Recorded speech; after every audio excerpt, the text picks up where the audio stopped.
Welcome to Redemption Road. This is episode 3. This episode is called The Boxer's Comeback. Previously on Redemption Road. I can't believe you didn't tell her. After you made me pay that big set of money to stay quiet, you thought I would just go and tell her? You have no idea what I had to do to get that money.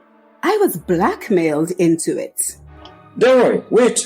Talk to me, brother. What's up? Well, my father put me out of his house last week. He said he don't want an ex-con in his house. It's hard, my Rogers. Really hard since my Elton died. It was such a shock. Shock how? You know how much rum he used to drink? Oh yes, that is my assembly. Matching leopard print tights and boots by Versace and purse by Gucci. Wow. You looking just like a TV star. Oh, you mean like Nicki Minaj? No. The other one, Dennis Rodman. Yes, that one. I actually arrived first flight this morning and have been in Roseau for most of the day talking to a lawyer, a divorce lawyer. Oh, Mom, no. It appears I am a target for assassination. Colleagues, our country is doomed if we do not act, and we must act soon. Delroy Johnson is a man reborn. Born once to his parents in the village of Galion, then born again in a prison cell when he gave his life to Jesus Christ. Now a free man, both physically and spiritually, he is ready to take up his destiny, but the past still haunts him. Delroy. Pardon, are you listening? Delroy. Yes, sorry. I was just thinking. About what? Life, I guess. How short it is. Yes, that's why we have to make the best of times that we have, no matter what. So, you ready to tell me what really happened to you? How you end up serving 20 years for an accidental death? That's a long story. You sure you want to hear it? My friend, I want all the details. Blood and all.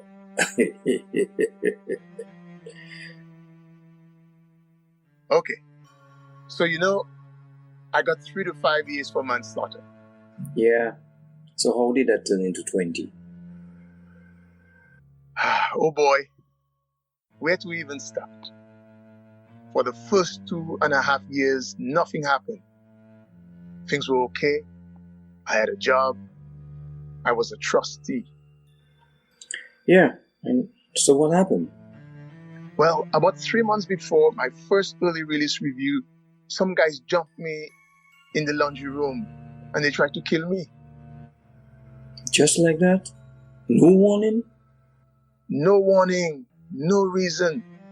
I didn't even know them guys. They stabbed me 6 or 7 times. Lucky for me. Or maybe it was a plan. The guys show up before they kill me and took me to the infirmary. Good thing they did. Some might say it would be better if I had died. The warden gave me 15 days in solitary because he said another inmate gets seriously injured during our fight and he blamed me. When I tell him I have a hearing in 2 weeks, he added another week, man. He said I was trouble and he didn't want my kind bringing problems to his jail. Oh, wait. Where was your lawyer in all this? Where was your family? I'm the only child for my parents, but they never came to see me. Not even when I was almost dead. I didn't expect the old man, but I was hoping at least my mother would sneak away and come see me. Even my lawyer gave up on me. But Delroy, we shared a cell for a whole year. How come you never told me about this? In that place? Man, walls have ears. Okay. I still don't understand how 3 to 5 turned to 20 years. While I was in solitary, late one night, The guards come for me and push me back into my cell with a new cellmate. Later, I find out it was a plan they had for me. I had another chance for a hearing in a few months, but my cellmate started acting strange. How? Well, he stopped talking in my ear all night.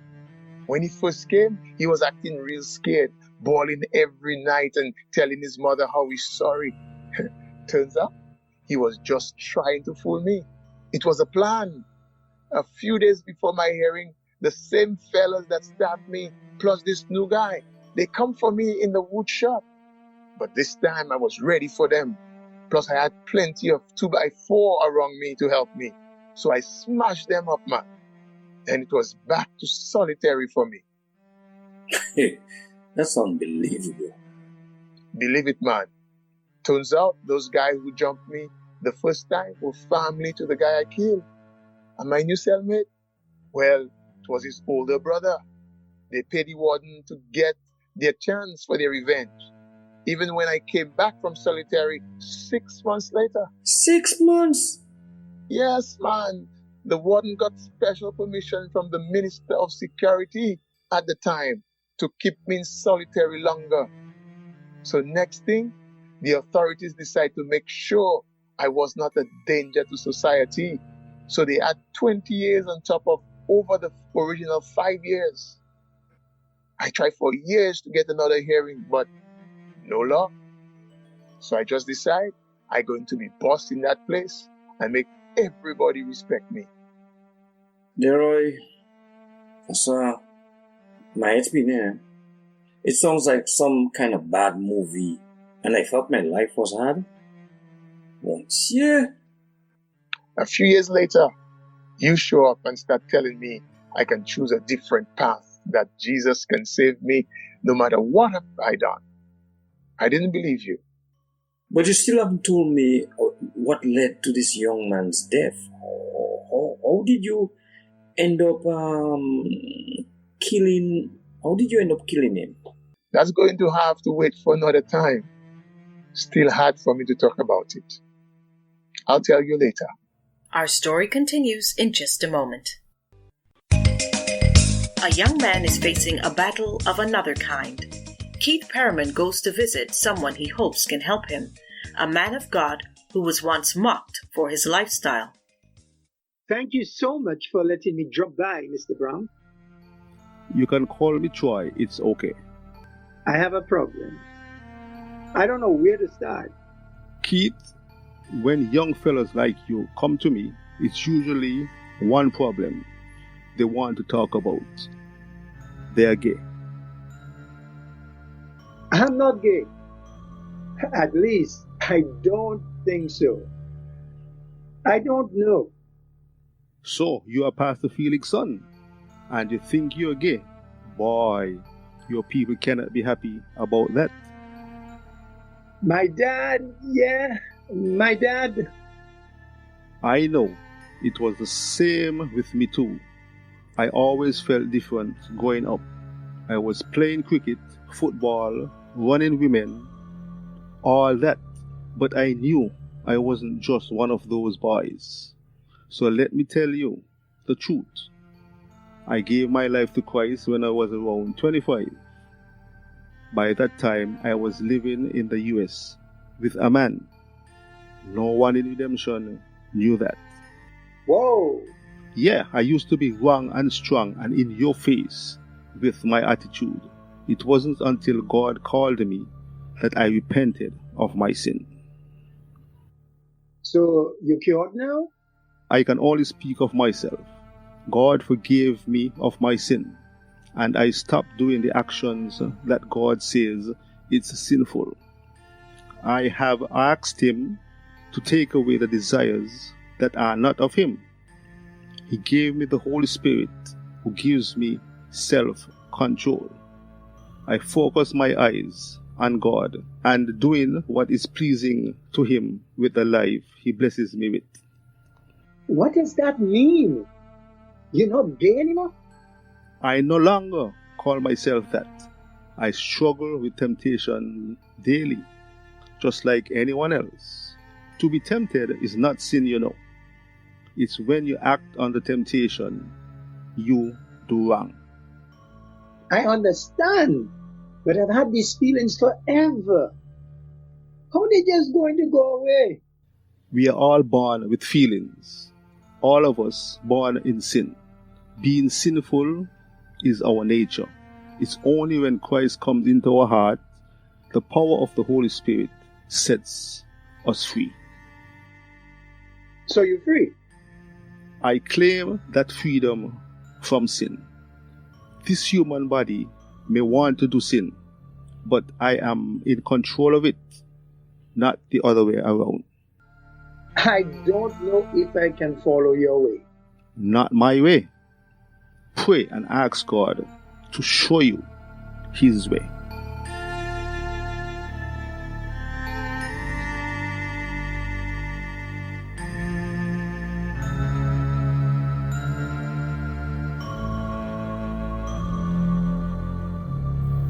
Donna has one last visit with her mother before she and Robbie take their family to Tobago. Saying goodbye is never easy. So are you really going and just leave your poor old mother behind? Why? Boy, I tell you, ungrateful children is a curse.